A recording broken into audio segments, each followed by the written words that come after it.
Hello everyone, this is Aparajita from evidyarthi.in और आज हम करने वाले हैं चैप्टर 2 के एमसीक्यू। चैप्टर 2 है आपका सिविक्स बुक से अंडरस्टैंडिंग सेकुलरिज्म। तो चलिए इसके एमसीक्यू की जर्नी पे चलते हैं। सबसे पहले आपको evidyarthi.in की वेबसाइट पे चलना है। फिर आपको यहाँ पे एक ऑप्शन मिलेगा मेन मेन्यू का। जब आप इस पे क्लिक करेंगे तो आपको स्कूल का एक ऑप्शन मिलेगा। ठीक है, स्कूल के ऑप्शन पे जाने के बाद हमें क्लास 8 का करना है, राइट। तो क्लास 8 सिविक्स पे जब आप चले जाएंगे तो आपका सब कुछ क्लास 8 सिविक्स से कनेक्टेड आ जाएगा। तो आप इस पे क्लिक करेंगे तो यहाँ पे आपको civics book, revision notes, MCQ सब कुछ मिल जाएगा। ठीक है, जब आप एमसीक्यू पे क्लिक करेंगे तो एमसीक्यूज आ जाएंगे। भाई आप कौन से चैप्टर का मैंने बताया था? Chapter number 2। ठीक है, अंडरस्टैंडिंग सेकुलरिज्म। तो अंडरस्टैंडिंग सेकुलरिज्म पे क्लिक करते ही सब कुछ भाई आ गया हमारा MCQ. It was so easy journey. Okay, so चलिए स्टार्ट करते हैं हमारी जर्नी को एमसीक्यू वाली। पहले क्वेश्चन पे आ जाते हैं भाई, where do Christianity go for prayer. यहाँ पे क्रिश्चियनिटी की बात चल रही। Where do Christians go for prayer. Christians कहाँ जाते हैं प्रेयर करने के लिए? जैसे हिंदू जाते हैं मंदिरों में, मुस्लिम्स जाते हैं मॉस्क में, ठीक है, मस्जिद में जाते हैं, वैसे क्रिश्चियंस चर्च में जाते हैं क्रिश्चियंस। तो the answer will B church. अब आ जाती है भाई हमारे question number 2। What happened in Hitler's Germany. Hitler's Germany क्यों बोले जा रहा है? क्योंकि एक वक्त पे एडोल्फ हिटलर, जो सबसे बड़ा तानाशाह कहलाया जाता था, वो 1933 के वक्त पे जर्मनी में था और वो उसने क्या करा था, उसको एक आर्यन रेस बनानी थी, एकदम प्योर पायस रेस बनानी थी। तो जितने भी बाकी थोड़े बहुत धर्म थे उसको सब छोटे रखते थे, बिल्कुल खराब रखते थे। तो ज्यूज हो गए, जवाहन्स हो गए, ब्लैक पीपल हो गए, इन सबको उसने मरवा दिया था।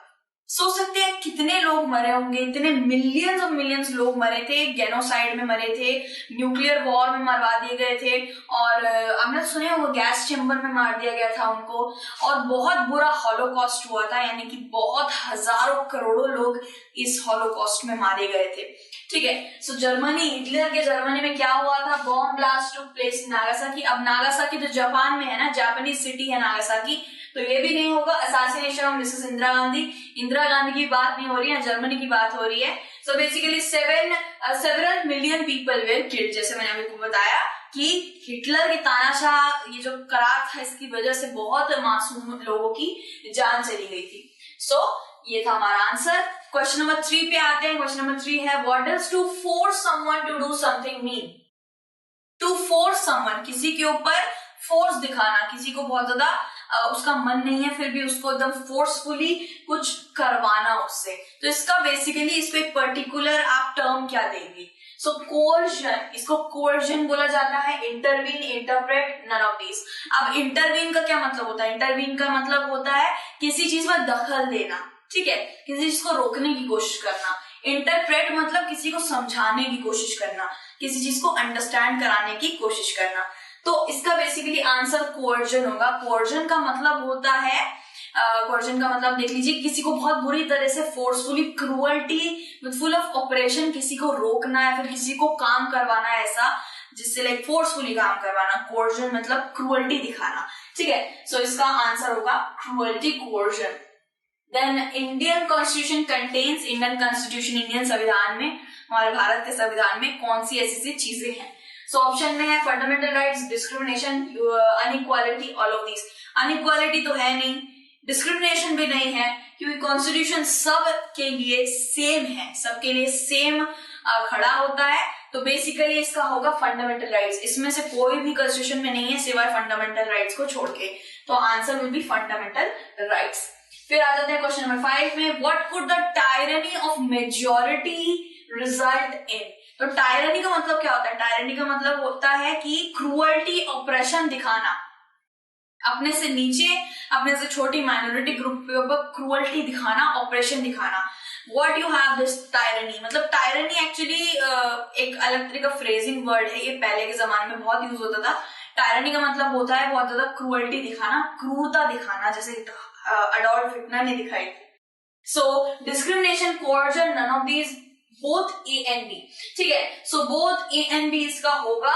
एक पर्टिकुलर छोटे ग्रुप, माइनॉरिटी ग्रुप में मेजॉरिटी ग्रुप क्या करता है? क्रूअल्टी दिखाता है, डिस्क्रिमिनेशन करता है, उसके साथ भेदभाव करता है, उसको डोमिनेट करता है। तो बेसिकली डिस्क्रिमिनेशन और कोर्जन, क्रुएल्टी भी दिखाता है और उसके साथ भेदभाव भी करता है। So both A and B होगा। एंड देन आ जाता है question number 6, what can we not do in governmental schools.